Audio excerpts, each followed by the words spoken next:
আসসালামু আলাইকুম ওয়া রাহমাতুল্লাহ। আপনাদের সাথে কথা বলছি প্রফেসর ডক্টর মোহাম্মদ মহিউদ্দিন উজ্জ্বল। বাংলাদেশের অর্থনীতি, রাজনীতি, সমাজনীতি এগুলো আমাদের আলোচনায় থাকে। আমরা আমার কথা, আপনার কথা, আমাদের কথা বলি এবং এই কথা বলতে গিয়ে আমরা 5 বছর আগে হাসিনা সরকারের রশির মুখে পড়ে চাকরি হারিয়েছিলাম। আমরা কোটা আন্দোলনে ছিলাম, বিএনপির 17 বছরের গণতান্ত্রিক আন্দোলনে ছিলাম। আমরা বিসমিল্লাহ বলে শুরু করছি আজকের টপিকটা নিয়ে আলোচনা। আপনারা একটা নিউজ খেয়াল করেছেন যে বাংলাদেশে অস্ত্র কারখানা তৈরি করার জন্যে তুরস্ক থেকে বিদেশি বিনিয়োগ আনার চেষ্টা করা হচ্ছে এবং আমাদের বিডার আশিক চৌধুরী তুরস্কের অস্ত্র কারখানাতে ভিজিট করেছেন এবং বাংলাদেশে নারায়ণগঞ্জে এবং চট্টগ্রামে দুটো অস্ত্র কারখানা নির্মাণ করার আলোচনা পত্রপত্রিকায় এসেছে। এদিকে আমাদের বাংলাদেশ আওয়ামী লীগ তাদের যে স্বরাষ্ট্রমন্ত্রী ছিল আসাদুজ্জামান খান কামাল, তিনি বলেছেন অস্ত্র নিয়ে রাস্তায় নামতে হবে, অস্ত্র নিয়ে তারা রাস্তায় নামার হুমকি দিচ্ছেন। এটা মনে রাখতে হবে, আওয়ামী লীগ বাংলাদেশের খুব বড় একটা জনগোষ্ঠীর প্রতিনিধিত্ব করে। তাদেরকে আপনি যতদিন ঠেকায় রাখতে পারবেন, তাদেরকে ছোট করে দিতে পারবেন, ঠিক আছে, খুব ভালো কথা, কিন্তু কতদিন ঠেকায় রাখবেন? তারা কি সেটা বুঝে না? তারাও সেটা বুঝে। সুতরাং বাংলাদেশকে স্থিতিশীল রাখতে হলে বাংলাদেশের যে বিশাল জনগোষ্ঠী যারা আওয়ামী লীগের নেতা কর্মী সমর্থক যারা আছে, তাদেরকেও বাংলাদেশের রাজনীতিতে বাংলাদেশের উন্নয়নে অংশী করে নিতে হবে। যদি সেটা করা না হয় তাহলে বিশাল একটা জনগোষ্ঠী বিদ্রোহী হিসেবে থেকে যাবে এবং তারা বাংলাদেশের বিরুদ্ধে নানা রকমের কাজ করবে, যার ফলে বাংলাদেশের অগ্রগতি কিন্তু থেমে যাবে, আগাতে পারবে না। গত 9-10 মাস বাংলাদেশ আগাতে পারেনি। অর্থনীতি হুমকিতে পড়েছে, বিদেশি ইনভেস্টমেন্ট হুমকিতে পড়েছে। এখন বাংলাদেশ অস্ত্রের ফ্যাক্টরি নিয়ে আসছে। এখন সেই অস্ত্রগুলো যে বাংলাদেশের মধ্যেই সাপ্লাই দিবে না, অথবা বাংলাদেশ আশেপাশে রোহিঙ্গা যারা যারা আছে সেখানে সাপ্লাই দিবে না, বাংলাদেশ আফগানিস্তানের মতো হবে না, সেটা কে বলতে পারে?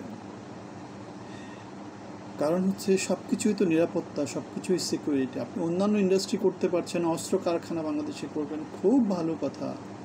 বাংলাদেশে বিদেশি বিনিয়োগ শূন্যের কোঠায়, আপনি বিদেশি বিনিয়োগ আনতে পারছেন না, কিন্তু অস্ত্রের কারখানা বাংলাদেশে আনতেছেন। সে অস্ত্র কারা কিনবে, কেন কিনবে? কেন অন্য দেশ থেকে কিনবে না, কেন বাংলাদেশ থেকে কিনবে? অস্ত্র কেনায়, অস্ত্র বানানোতে বাংলাদেশের এক্সপার্টেজ কোথায়? বাংলাদেশ কবে কি বানিয়েছে?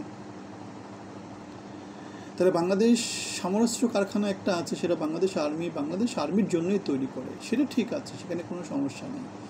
এখন বাংলাদেশের তুরস্ক থেকে যেই সমরাস্ত্র কারখানা আনার কথা হচ্ছে, সেটা বাংলাদেশের সামরিক বাহিনীর জন্য যদি আনা হয়, ঠিক আছে। এখন সেই অস্ত্র যদি বাংলাদেশের নানা জায়গাতে যদি ছড়াছিটা পড়ে, তখন কি হবে? আপনি অন্য বিনিয়োগ আনতে পারছেন না, বিনিয়োগ শূন্যতে পড়ে গেছে। আপনি আলোচনা থাকার জন্য বিশ্ব লেভেলের খেলোয়াড় হচ্ছেন, হিল্লি দিল্লি করে বেড়াচ্ছেন, তরুণ সমাজে চাকরির ব্যবস্থা করছেন না, অর্থনীতিকে রিসেশনের দিকে নিয়ে যাচ্ছেন, মুদ্রার যে সুদের হার সেটা দিন দিন বাড়াচ্ছেন, কন্ট্রাকচুয়াল ইকোনমিক পলিসি ফলো করছেন, বাংলাদেশকে এগিয়ে নেওয়া যে ধান্দাবাজির কথা বলছেন, সেই কথাগুলোকে বাংলাদেশের মানুষজন বুঝতে পারে না। আমরা তো বুঝতে পারি, হয়তো অশিক্ষিত বাংলাদেশের লোকজন, বেশিরভাগ মানুষই তো শিক্ষার দর খুব বেশি নয়, তারা হয়তো বুঝে না।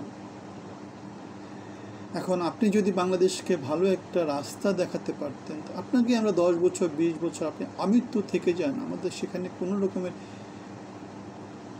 দ্বিমত থাকতো না। কিন্তু আপনি তো বাংলাদেশকে ভালো কিছু করতে পারছেন বলে আমাদের মনে হচ্ছে না। আপনি সৎ না, আপনি ভালো নেতৃত্ব তৈরি করতে পারেননি, আপনি ভালো মন্ত্রী পরিষদ তৈরি করতে পারেননি, আপনি ঘাঘুমাল বিশ্ব লেভেলের খেলোয়াড়, সব ঠিক আছে, কিন্তু আপনার ঘাঘু তো জনগণকে দেখাতে হবে।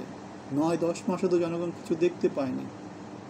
এখন আপনি 55 বছরে বাংলাদেশে যে সংস্কৃতি চালু আছে, সেই সংস্কৃতি দেখাচ্ছেন, জনগণ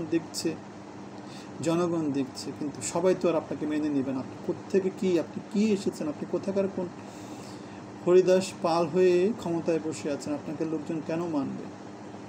কাজ শুরু করতে হবে ডে 1 থেকে, পরিকল্পনা থাকতে হবে। আপনি বলছেন আপনার রোড ম্যাপ নাই, তাহলে কিসের, আপনি কি কাজ করছেন? রোড ম্যাপ ছাড়া কি কাজ করছেন? 9 মাসে 10 বার বিদেশি ঘুরে আসছেন, কি কাজ করেছেন, কি এনেছেন? 1 পয়সার বিদেশি বিনিয়োগ আসছে, খালি প্রচার প্রপাগান্ডা দিয়ে আর কত দূর? সবজির দাম কম দিয়ে আর কত দূর? ভালো থাকবেন।